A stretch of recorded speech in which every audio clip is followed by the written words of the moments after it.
Assalamualaikum warahmatullahi wabarakatuh. Ketemu lagi dengan saya Pasha di Ngobrol Bareng Pasha. Kali ini saya sudah mengundang pemenang lomba reporter remaja yang kita selenggarakan beberapa bulan yang lalu, dan pada kesempatan kali ini sudah hadir di studio jauh-jauh dari Lamongan, ya, berangkat tadi langsung dari Lamongan dan langsung menuju ke studio ini. Selamat datang Mas Deva Khairuddin, apa kabar?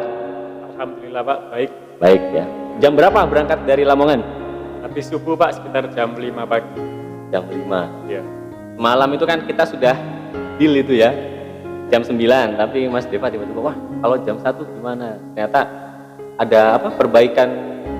Ada urusan sedikit Pak kemarin di rumah. Terus Mas Angga bilang katanya di Gresik itu ada juga perbaikan jalan atau apa gitu. Ya. Tapi alhamdulillah bisa datang tepat waktu. Sehat? Sehat Pak. Ber. Ini memang lagi di Lamongan atau waktu kemarin pulang aja atau bagaimana? Kemarin itu pas ada liburan itu saya pulang. Terus kemarin hari Senin itu saya ke Malang lagi, ada liburan sedikit sama teman, sama alumni. Terus Selasa pulang. Terus kok mendadak Pak Pasha mengundang ini lagi. Ya udah saya berangkat lagi aja, nggak apa-apa. Lagi liburan lagi. Berarti sengaja kesini ini ya? Iya. Awalnya Mas Deva tertarik untuk mengikuti lomba reporter remaja. Apa memang suka, dulunya memang pernah jadi reporter, suka reporter bagaimana awal mulanya? Kalau reporter itu belum pernah sih Pak, syukur. Tapi dulu waktu SMA itu saya sudah minat tentang dunia jurnalistik. Tetapi kalau mengikuti kompetisi atau lomba itu pun belum pernah sama sekali dulu. Baru kemarin.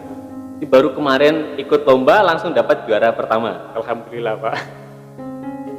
Jadi memang dari sekian video yang masuk, kita lihat kesesuaian dengan apa namanya konsep lomba kita itu ya, videonya Mas Deva yang menurut kami hampir mendekati contoh yang kita berikan.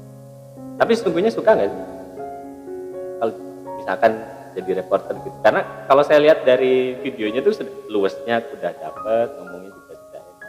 Memang punya basic sebelum. Kalau basic sih belum pernah punya Pak. Cuma kan itu dulu kemarin itu persiapannya juga 2 hari. Persiapan lomba itu 2 hari. Cuma kalau basic itu saya belum terasa punya.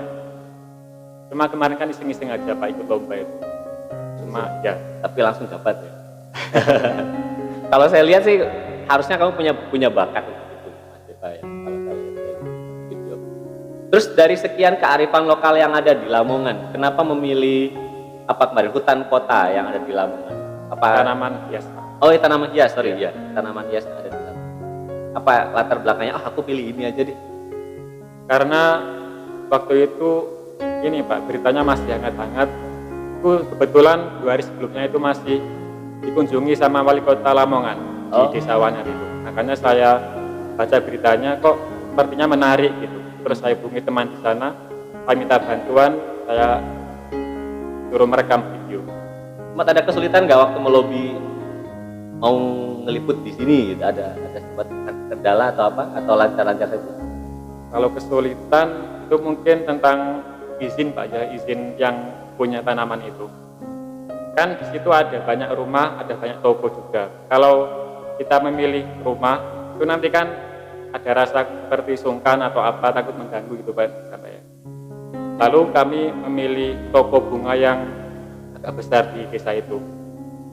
Besar, luas, terus pilihannya juga banyak. Yang kemarin itu juga didatangi sama wali kota ya di toko itu. Iya. Oh, jadi aslinya di Desa Wanyar bukan cuma tempat itu saja aslinya? Bukan. Cuman mengambil satu di situ. Iya. Itu satu desa berarti punya tanaman hias semua, teman-teman. Rata-rata Pak di daya taman. Ya. Diperjualbelikan. Iya.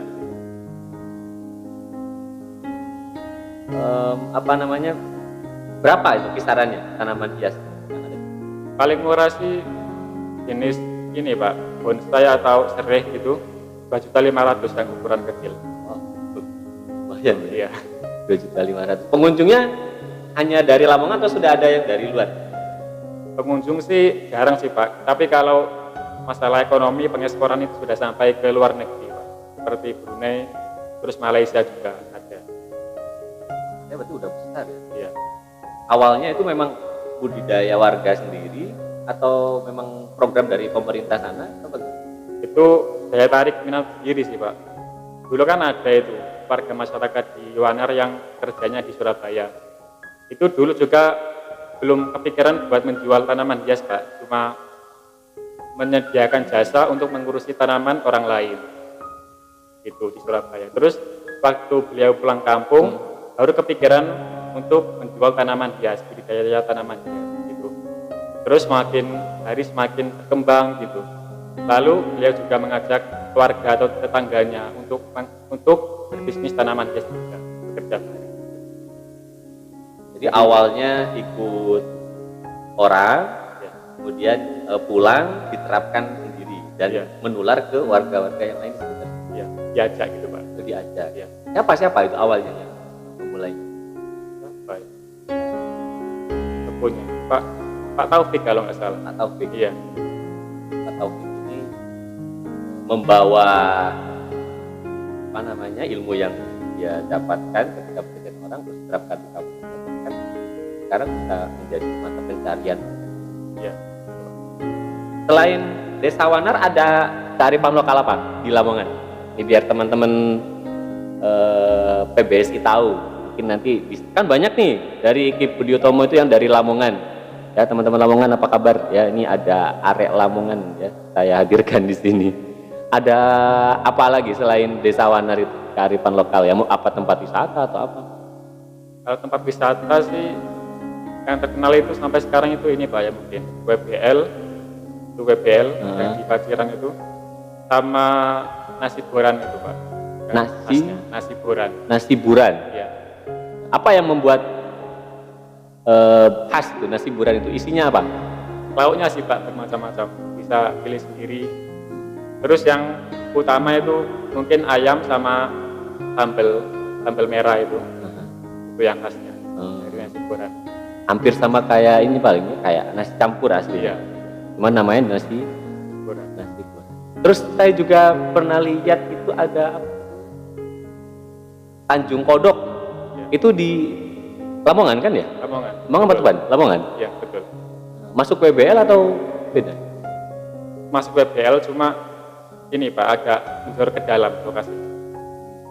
Nah, rekan-rekan yang mau wisata ke Lamongan tuh ada WBL, terus di sana itu ada pantai Tanjung Kodok, tuh ada penginapannya. Kalian coba searching di Google tuh, wah pemandangannya top banget itu. Jadi hotelnya itu langsung menghadap ke laut ya. Iya. PBSI 2020. 20. Nah ini yang menarik kemarin ya kan. Bu Yunita itu selaku tim kreativitas mahasiswa kita yang menyalakan lomba sempat kaget juga ketika saya bilang, loh ini mahasiswa kita Bu. Oh iya dah. Ternyata baru tahu kalau Mas Deva itu dari PBSI 2020. Beliau mengiranya bukan dari PBSI awal. Apa yang melatar belakangi mengambil jurusan PBSI? Dari sekian jurusan yang ada di Ki Budiotomo, kenapa harus PBS? Karena suka aja sih, Pak, sama hal-hal yang berbau sastra. Terus dari SMA dulu kan juga tempat jurnalistik juga ikut. Terus yang utama itu saya suka seperti membaca novel, membaca alur naskah film, itu suka saya. Pas ya? Iya. Ya enak kalau kuliah kita sudah sesuai dengan keinginan minat kita menjalannya juga ya. Kemarin tadi Mas Deva bilang beberapa waktu yang lalu sudah ikut program jurnalistik. Kita juga di HMPS PBSI kita ada ruang yang bisa Mas Deva manfaatkan juga ya, kalau memang tertarik di jurnalistik ya, yaitu kanal PBSI itu ya ada bisa meliput kegiatan-kegiatan di kampus, ada podcast juga seperti ini. Kemudian ada juga acara-acara yang lain, mungkin itu juga bisa membantu mengembangkan bakat. Kesannya untuk lomba kemarin, Kesannya sih ini, Pak, seru, Terus manfaat yang bisa diambil juga banyak untuk saya sendiri. Sebagai media pengembangan diri tentang bakat yang saya punya juga termasuk Pak. Nah, ini penting ya teman-teman semua. Jadi teman-teman kanalis semua yang memiliki bakat, cobalah untuk mengikuti lomba-lomba. Jangan memikirkan menang atau kalah dulu, tapi lomba itu akan membuat kita selalu merasa perlu untuk meningkatkan. Maksudnya begini, ketika kita mengikuti lomba, kita mungkin merasa di rumah, wah saya suara paling bagus, misalkan merasanya. Kita ikut lomba nyanyi. Nah, dengan ikut lomba nyanyi kita akan tahu ternyata, oh masih ada yang lebih bagus dari kita, ada yang lebih baik dari kita. Nah, melihat itu kita akan termotivasi, oh iya ternyata masih perlu lagi untuk meningkatkan kemampuan. Jadi lomba itu sangat penting ya untuk kita mengasah, kemudian meningkatkan mental kita. Masalah menang kalah itu nantilah ya. Yang penting proses kita untuk memperbaiki. Daripada kita punya bakat tapi didiamkan saja, dipendam, takutnya malah hilang ya, ya. Dari kalau Mas Deva lihat dari beberapa finalis kemarin yang kita unggah di channel kita, menurut Mas Deva peserta lain yang memiliki kemampuan baik juga pada Mas Deva siapa? Dari 5 peserta finalis menurut Mas Deva? Mas Anggi sih Pak, yang mendapat juara favorit kemarin. Berarti pilihan juri tidak salah ya? Ya, karena mungkin rekan-rekan yang tidak atau lupa dengan lomba kemarin, saya ingatkan kembali, lomba ini memang untuk mengambil 5 finalisnya itu kemarin kita ngambil dari viewers. Nah, kenapa setelah 5 finalis ini kita tidak langsung menyatakan pemenang dari viewers? Nah, itu tadi karena kita mempertimbangkan kesesuaian yang kita inginkan. Kalau hanya dari viewers, takutnya kan viewersnya banyak tapi sebenarnya videonya tidak sesuai dengan kriteria yang kita harapkan. Makanya saya rasa lebih adil jika seperti itu, 5-nya dari viewers, nah tapi untuk penentuan poin 1, 2, 3, 4, 5-nya kita ambil kunci. Dan alhamdulillah semuanya berjalan lancar ya, semua peserta bisa menerima hasil yang kita dapat. Berapa kemarin hadiahnya Mas Dewa? Gak apa-apa dikatakan saja, ini bisa memotivasi teman-teman yang lain kalau ke depan kita ada lomba lagi. Gak apa-apa nih Pak? Gak apa-apa, ini untuk memotivasi agar mereka bisa ikut. Dan ini biar di luar juga tahu bahwa saya sudah kasih hadiahnya ya. Sudah ya, dapat berapa kemarin? Dapat 500.000 Pak. Dapat 500.000. Sudah saya kasihkan kan ya? Sudah. Dipakai apa tuh uangnya? Ini Pak, dipakai buat kebutuhan di rumah sih Pak, kebanyakan uang. Berarti setidaknya membantu ya, lomba ini ya.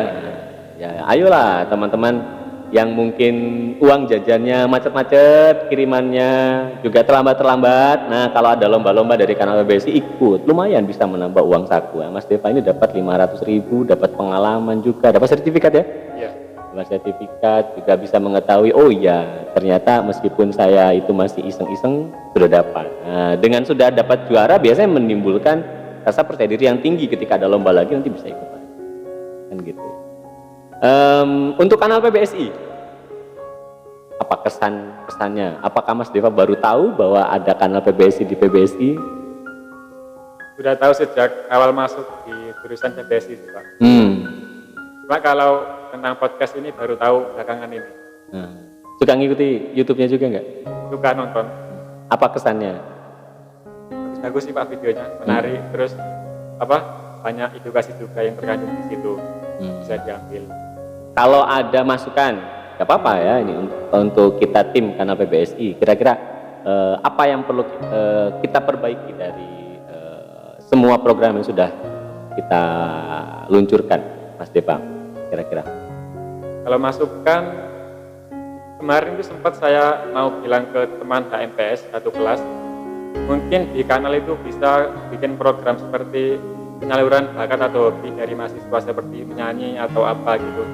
Alhamdulillah sekarang sudah ada Pak, kemarin itu. Ya. Saya sebenarnya ingin sudah punya rencana ingin membuat seperti halnya akademi PBSI. tapi dalam bidang menyanyi. Ya, sama seperti di akademi kan seperti itu ya. Dan formatnya juga saya pikirkan pengen sama seperti itu. Jadi awalnya kita ada audisi, kemudian ada live mingguan ya, jadi ada yang pesertanya gitu. Tapi untuk awal kemarin memang kita baru meluncurkan satu program lagi, itu Panggung PBS. Mas Deva minta tolong juga nanti sebagai penyambung ya kepada rekan-rekan yang punya hobi apa yang berkaitan dengan seni tentunya, ya mau nyanyi, mau puisi, mau stand up komedi atau drama atau apa, itu bisa suruh menghubungi kita kanal PBS. Nanti videonya bisa kita tayangkan di panggung.